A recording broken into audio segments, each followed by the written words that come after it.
After the news this morning, a lot of other F words were coming to my mind, but we won't be using them here. Freedom and Other Ineffable F Words is a sermon written by Pastor Joshua Berg, who was a guest in the Beacon pulpit some 5 or 6 years ago while he was an intern at the UU Church of Farmington. Today, he is a settled minister at Pacific Unitarian Universalist Church in Rancho Palos Verdes, California. He was raised Jewish in Detroit, attended Hebrew school, and had a bar mitzvah. As an adult, he identifies as a culturally Jewish humanist and finds his faith in UU values centered on love. The sermon he wrote that I'll be reading today was written in observance of Martin Luther King Day. Martin Luther King Jr., not his dad. In my youth, from my vantage of privilege, it's always felt great to accept that the U.S. is the land of the free and the home of the brave. Needless to say, I have since become quite disillusioned with this country. I do, however, maintain that we can strive to be a land of freedoms, but only if we are indeed the home of the brave of heart and spirit. The F word, freedom, is never pure, but rather an ever-shifting point around which humankind oscillates, moving forward and back along a continuum between chaos and authoritarianism. Further, the work to move that point into just the right place never ends. There are freedoms many enjoy, just as many others do not, and freedoms are forever gained and lost.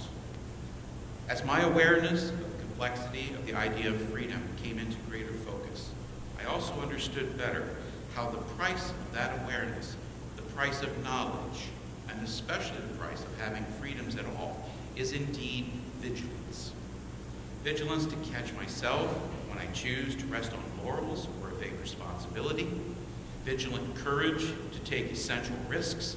And in the coming years, I believe, it will take vigilance greater than I could ever imagine to dispel lies with truth and undertake another F word, the fight to keep freedoms we have and enact the restorative justice necessary to reverse injustices, lest they continue to restrict all our freedoms.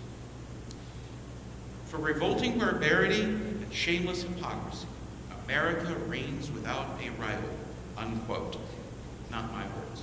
Those words were spoken at the Ladies' Anti-Slavery Society of Rochester, New York in 1852 by renowned American author, orator, statesman, abolitionist, and escaped slave Frederick Douglass in his speech, "What to the Slave is the 4th of July?" The fact is, Douglass states, the distance between this platform on which he stood and the slave plantation from which he escaped is considerable. He spoke on the 5th of July because, as he reminded the crowd, the 4th of July is yours, not mine. You may rejoice. I must mourn, unquote. Inconceivably, these words of one of the most important 19th century American ancestors talking truth to power about the fact of our country's dehumanizing his fellow African Americans will be censored or banned altogether from school curriculum because they would hurt white people's feelings or make them look bad. That is unconscionable. Denial of history is just one tactic in the current drive by the right to implement policies that deny civil and human rights, instead of being accountable for our honest history, sustaining the falsehoods and delusions of some insatiable, unattainable idea of freedom, or worse yet, pretending true freedom exists in the midst of significant subjugation, consigns all of society to permanent bondage. How can we fight for freedom in the face of deception and move the point toward universal liberty? We must never stop claiming freedom as imperceptible, as imperfectible, while lifting up the realities of history, as painful as they are. This week, as we celebrate the Reverend Dr. Martin Luther King Jr., we lift up some of those realities. We acknowledge racism as one of many intersecting prejudices in this country. Throughout our history, the government of the U.S. has systematically and forcibly prevented African Americans access to resources and opportunities while facilitating easy access to the same for white people for hundreds of years. Not only does it continue to do so in more insidious ways, the repercussions of those generations of inequality resonate powerfully still. As a white person whose ancestors have cased privilege for years, my ability to, for instance, get a loan, to buy a car, or drive without fearing arrest far outweighs the abilities of my African American contemporary who has the additional burden of overcoming generations of injustice. And racism intersects with many other prejudices, including gender, identity, sexuality, class, and more. A tragic irony is that those in power who collude to restrict others' freedom don't understand that. If they retain what they consider freedom by denying safety and freedom to others, they too are not truly free. With their assumed freedoms being tenuous at best, what follows is a country falling victim to a destructive desperation to hold on to them. The U.S. is currently dominated by many so desperate to hold on to power. They are willing to deceive and manipulate. They use means ranging from provoking another F word, fear, as well as anger and direct violence, to hiding like cowards behind illegitimate protections, often masquerading as straightforwardly established law. In the face of this, how can we fight for freedom? Is living our UU values through love enough? Is it doing any good? People are rightfully frustrated, angry, fearful, despondent, confused, and having so many other hard feelings as an administration that is the antithesis of everything MLK Jr. stood for. It takes control of our government on the same day we celebrate him. Those hard feelings lead to a questioning of what good is love, to have hope. I regularly feel like shouting to the rafters, no, forget love. We need to focus on our values of justice, pure and simple. But justice preserves only what love reunites, contends the theologian Paul Tillich. Justice, he states, is violated when another's power of being is rejected. Justice is the form in which and through which love performs its work. Unquote. Not only that, but love is not always pacifism, and certainly never surrender, placation, or pandering. Love often must be tough. True love must be the strength of defiance and resilience. True love for humanity motivates and undergirds a long and hard-fought revolution. There is no more powerful fight and no more potent and lasting justice than that achieved through the strength of love. While we absolutely need solutions that include specific, targeted, and radical action, without a baseline of much more potent, unflinching love, none of those specific solutions will be achievable or effective. Without love powering the engine, and especially when love is replaced by fear, the fight for freedom devolves into what we see happening, a compassionless, heartless, cowardly scramble to retain control, masquerading as a fight for freedom at the expense of true freedoms. The author Bell Hooks rightfully reminds us that only love can broaden concern to what is hurting the collective, unquote.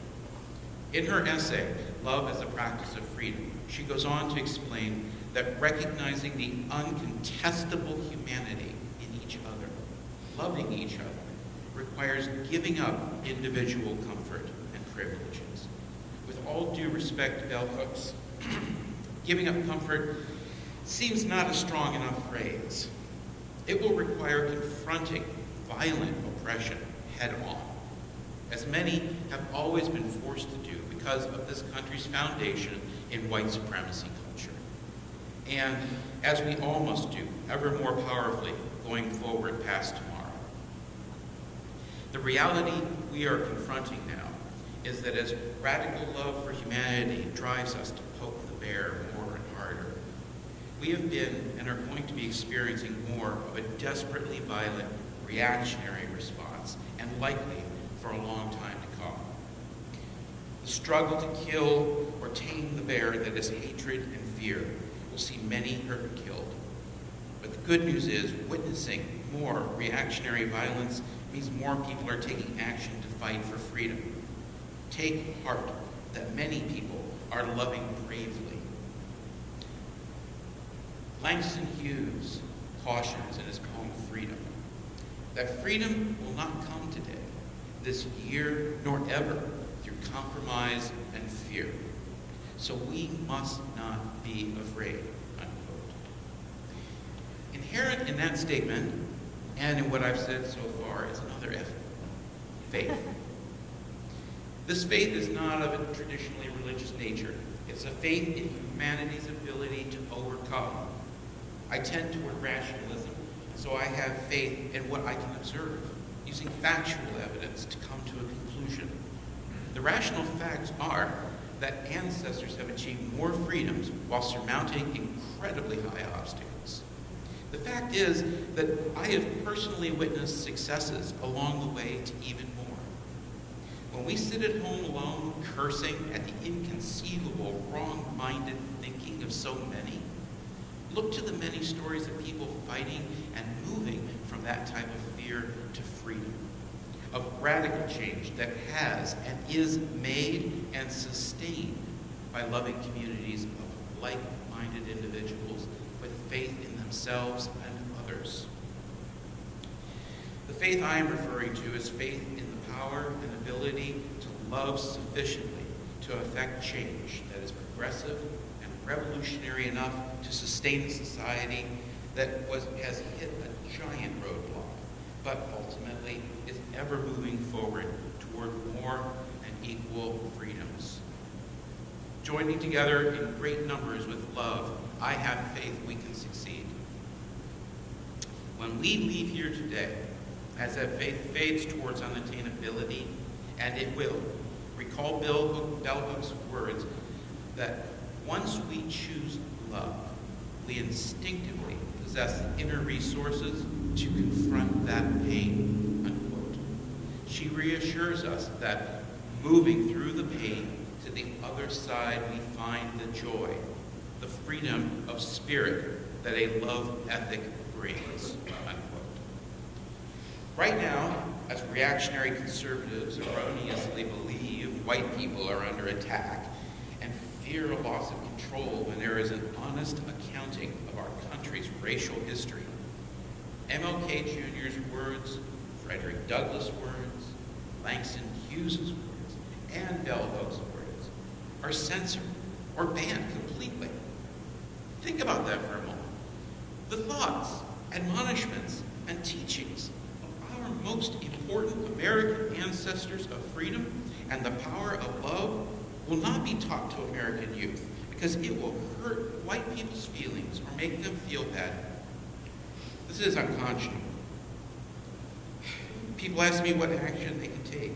That is, one, never stop lifting up their words. Given where we are conceivably headed after January 20th, what else can we do? What does loving radically look like? We need to keep taking action toward justice together in community with like-minded people. We need to support revolutionary people and organizations. We need to do these things in spite of risk, allowing our fear to fuel our love. We need to shout to the rafters. As long as our fellow humans are held hostage and exploited by a capitalism that privileges the few over the many, we are not truly a free country. As long as the powerful and power-drunk can hold the country hostage with lies, deception, and fear-mongering to protect their wealth and dominion and assuage their irrational, bigoted fears, we are not truly a free country. As long as our transgender loved ones our immigrant loved ones, our indigenous American loved ones, our loved ones of color, all our loved ones who are marginalized, other, and dehumanized, are threatened and killed, we are not a free country. And as we shout and we fight, we also need to be kind to ourselves. By being aware that we will need time to rest, by not feeling guilty about protecting our mental and physical health, by not criticizing ourselves as something we try doesn't work right away, or if we lose focus. It's impossible to direct our righteous love towards fixing what is harming society when anger is self-directed. Finally, we have to understand that there is no one right action or correct way, and how we move from fear to freedom with faith must be continuously reevaluated. I have hope for America, and not because we are the land of the free, but because I regularly witness brave people I respect and love striving against great odds to move to freedom, from fear to freedom, with faith in humanity's ability to love. Frederick Douglass referenced Isaiah 59 to the crowd before which he spoke in 1852, reassuring that the arm of the Lord is not shortened, and the doom of slavery is certain, end quote. Allow me to say, he concluded, notwithstanding the dark picture I have this day presented of the state of the nation, I do not despair of this country. I therefore leave off where I began, with hope, end quote. Allow me, Joshua, to conclude with this. The reach of love is all-embracing, and its strength is unremitting. If Frederick Douglass had hope given the state of the nation in 1852, I can have hope today. I therefore leave off where I began, that we can strive to be a land of freedom only if we are indeed the home of the brave of heart, and the grace of spirit. May it be so. Our closing hymn, number 169 in the Grave